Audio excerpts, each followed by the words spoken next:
Good evening to everyone watching this video. In this video, I'll be telling you guys the syllabus of B2B subject starting off with the first unit. The name of the first unit is Basics of Electrical Circuits.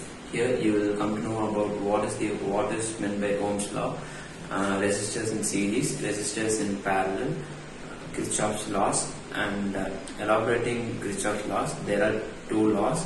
One is Kirchhoff's voltage law or KVL, and another one is Kirchhoff's current law or KCL. And along with this, you will come to know about two types of analysis. One is mesh analysis and another one is nodal analysis. That's it. Now we are moving on to the second unit. The name of the second unit is Basics of Electronic Circuit. Here you will gain insights on what is a PN junction diode, what is a Zener diode, and their applications and formation of PN junction diode along with its VI characteristics in forward bias and reverse bias. And now moving on to the third unit. The name of the third unit is Measurements and Instrumentations.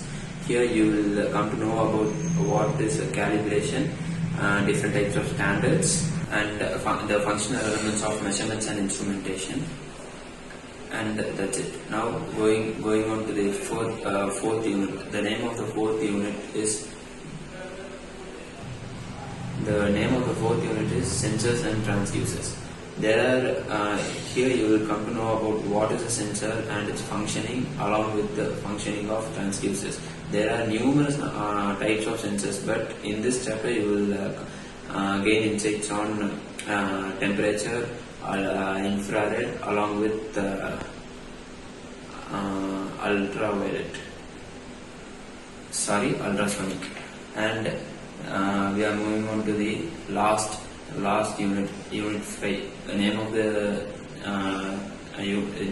the unit is Basics of Drivers and Power Converters. Here you will come to know about the functioning of uninterrupted power supply, also known as UPS, and switched mode power supply along with its application. The abbreviation of switched mode power supply is SMPS. Thank you.